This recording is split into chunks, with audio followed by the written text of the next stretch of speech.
friends, welcome back to your channel. Sales is always fun. For a sales professional to be successful, it's 70% the mind game. Balance 15% is how well he's able to communicate. And now today we are going to look at communication in this episode, where I will be talking to some students, some MBA students about communication. So let's move in. Hi.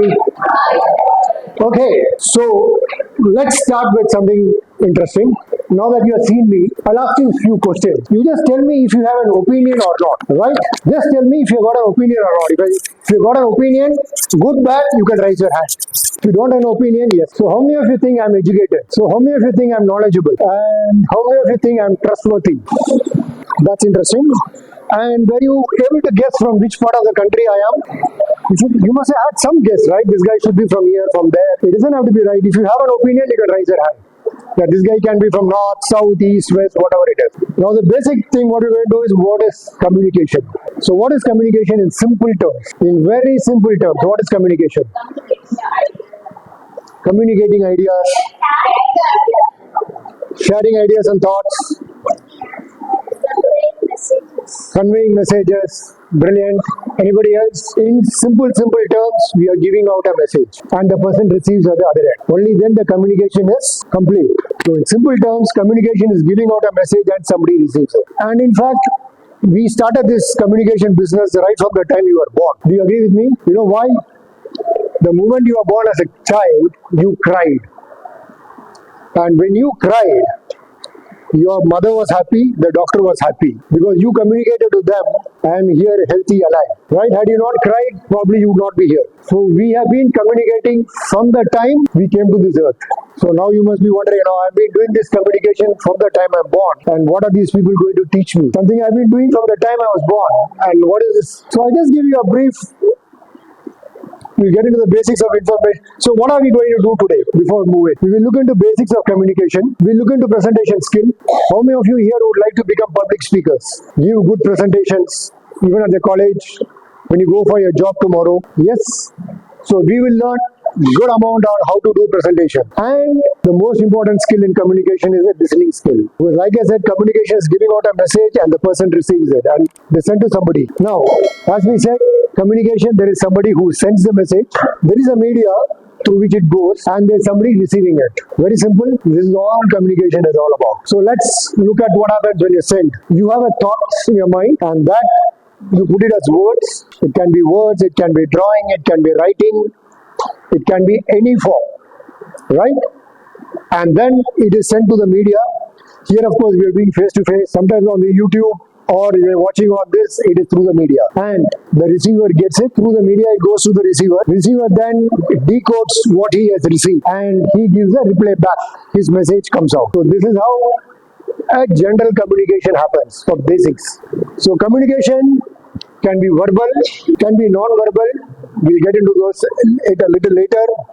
It can be in the form of an art, or you can write or draw. Artists draw and give a message. You can write your emails, your letters, all that is also a communication form. It can be formal, like what we are having today.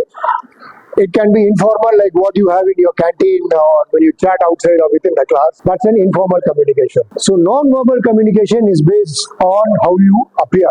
I just came to the stage and asked you a few questions and you had an opinion about me. I did not speak a word about communication. Did I speak anything? Not a word. I only said, hi, how are you? And said, good morning. Nothing beyond that. Within the first, we'll come to that.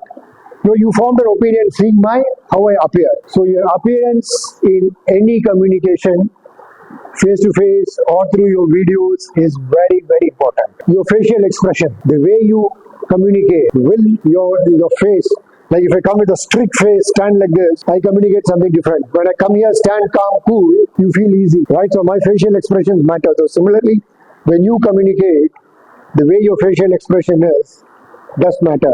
Gestures, how I move my hand, how you move your body, that does matter a lot. Body language, whether I stand like this or whether I stand strict or stand like this, it matters.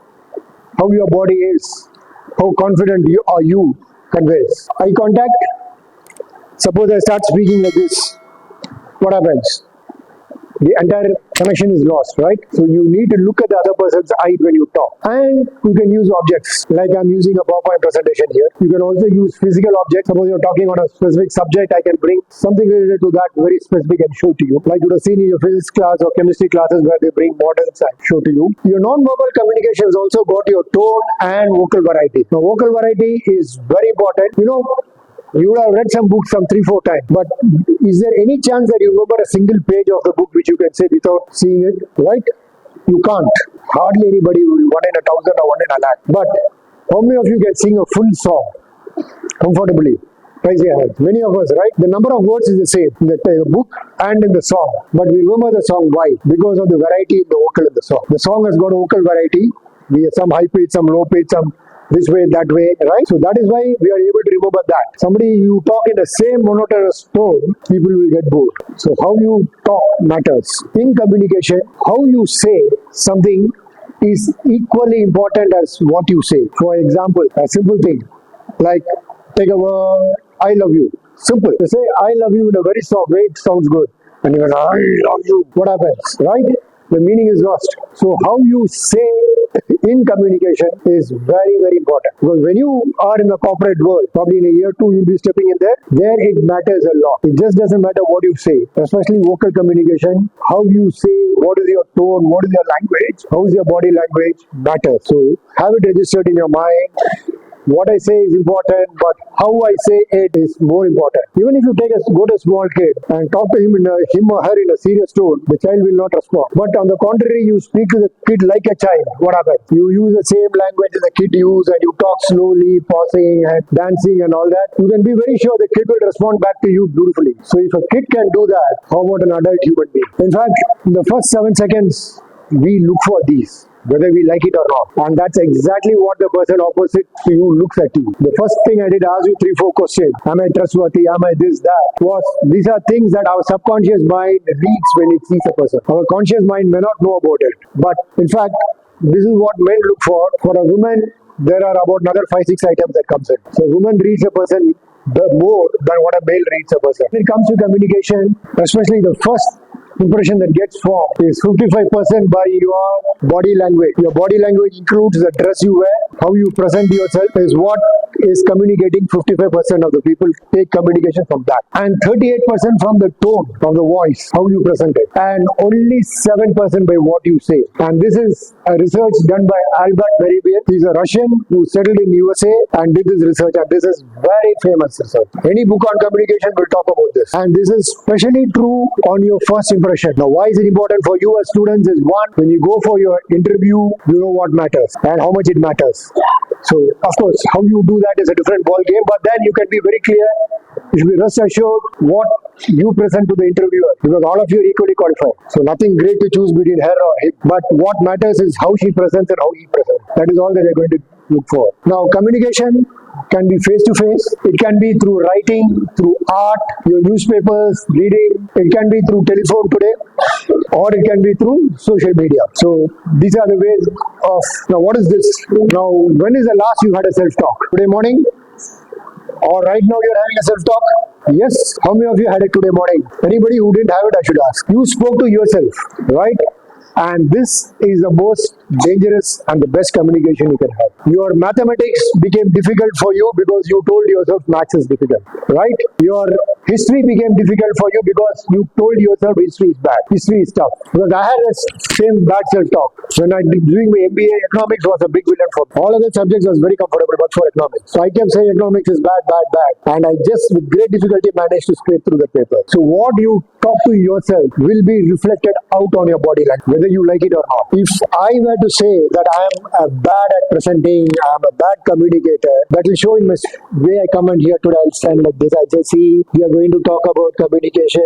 You know, communication is, that's how I'll be speaking. So you guys need to catch up. What am I doing my self-talk is? The moment you find that you're doing a negative self-talk, hold it. Tell, man, this is wrong. So you got to catch yourself every now and then as to what your self-talk is. And especially if you're going for an interview, you see so many people and you say, oh, will I get this?